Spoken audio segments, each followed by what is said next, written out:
Assalamualaikum, selamat pagi pemirsa, salam sejahtera bagi kita semua. Jumpa lagi dengan saya Siti dari Sampah Pro Channel. Sebelum kita mulai liputannya, jangan lupa like and subscribe dulu ya channel ini. Setelah minggu lalu kita membahas pengelolaan sampah skala kawasan, minggu ini kita kembali membahas pengelolaan sampah skala rumah tangga. Sebagaimana yang kita ketahui bersama bahwa masalah utama dalam mengelola sampah skala kawasan yaitu sulitnya memilah sampah yang sudah tercampur di kawasan tersebut.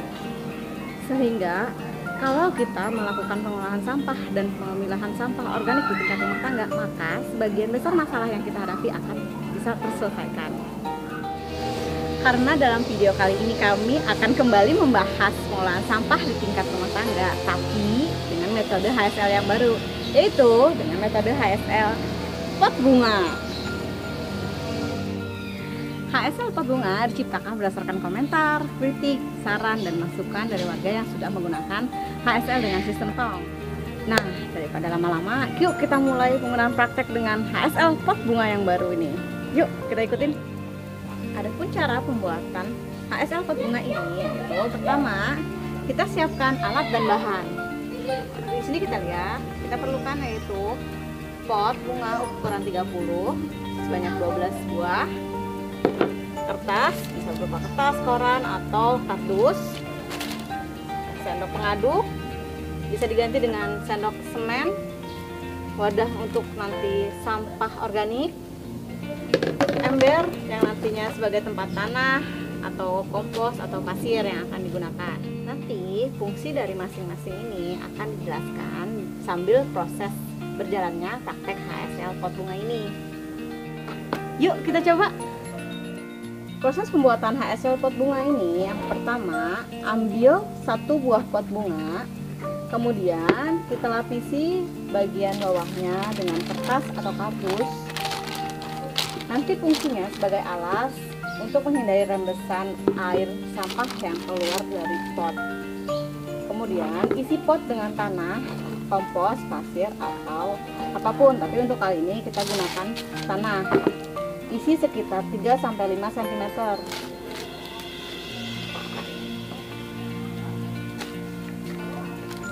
Setelah terisi, kita masukkan sampah yang sudah terpilah dari dapur. Nah, ini kuncinya, sampah sudah dipisah dari dapur. Kemudian sampah dimasukkan.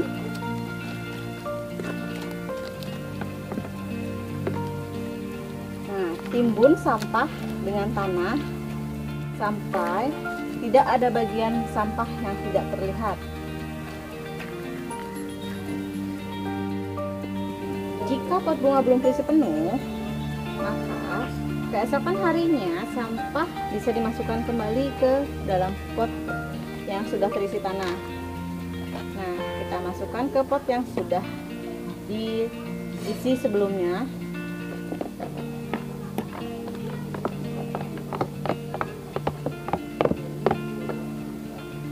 Kemudian kita tutup kembali dengan tanah.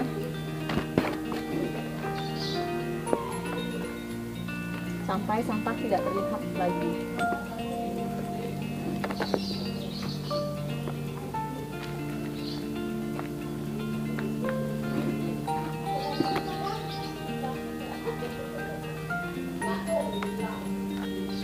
Nah, setelah terisi penuh, pot bisa kita tata sesuai dengan kondisi lingkungan kita. Misalnya, rumah yang sudah dibeton atau diplester semua, jadi pot bisa ditata di atasnya. Nah, kita bisa tata di daerah yang masih kosong.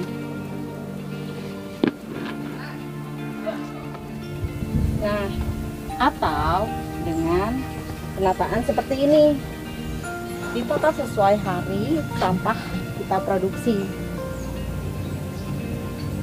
Nah, bisa juga kita tata di taman yang ada di sekeliling kita, misalnya seperti ini.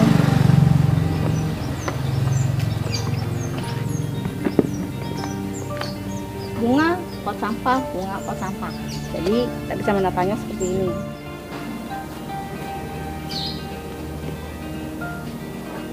Nah, cantik kan? Sudah tidak terlihat lagi sampah yang menumpuk di halaman kita.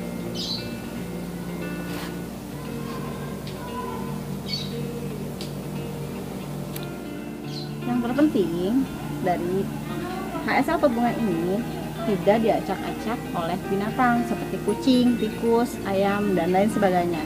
Dan yang terpenting, dia tidak terkena hujan.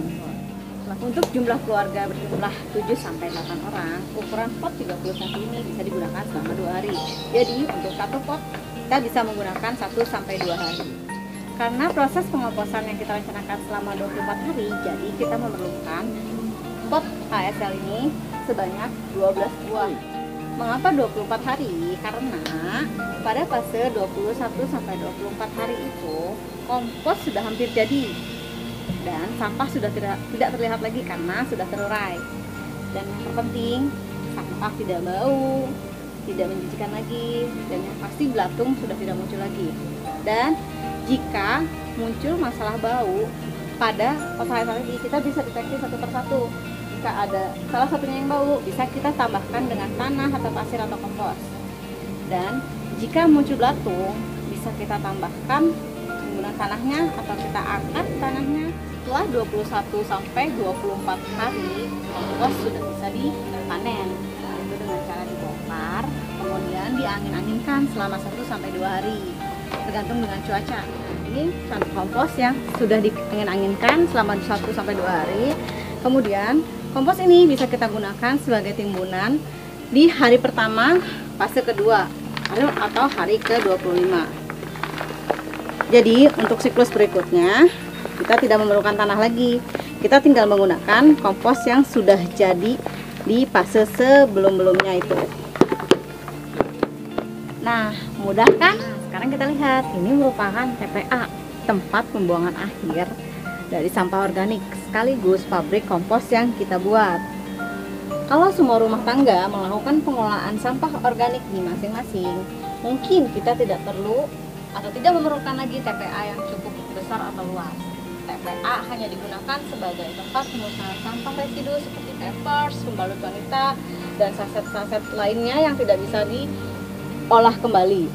Oleh karenanya, kami mendukung adanya ide penutupan atau pemindahan TPA seperti Bantar Gebang, Cipecang, Jatiwaringin, dan TPA lainnya. Semua TPA kita pindahkan ke rumah kita masing-masing.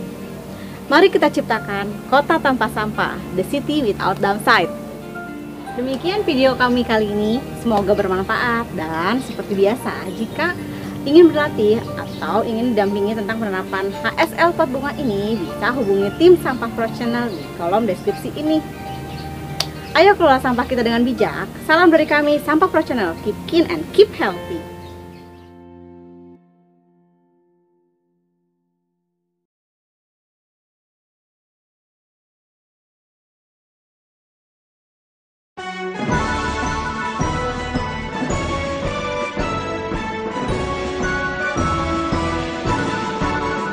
Lingkungan bersih, indah, sehat, idaman kita semua.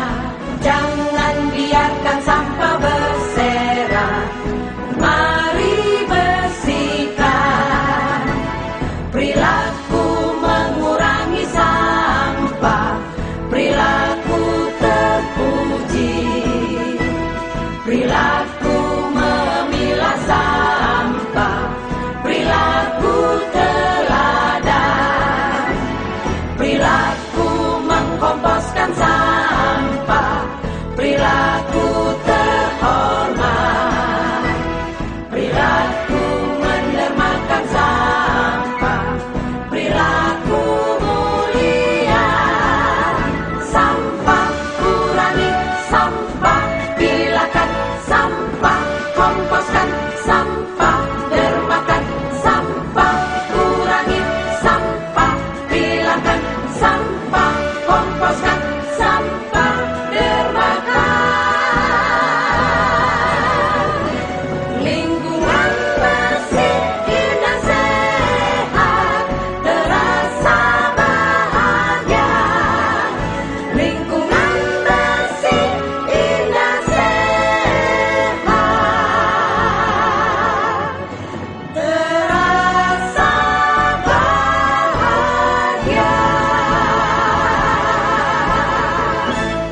Tuhan terimalah baktiku.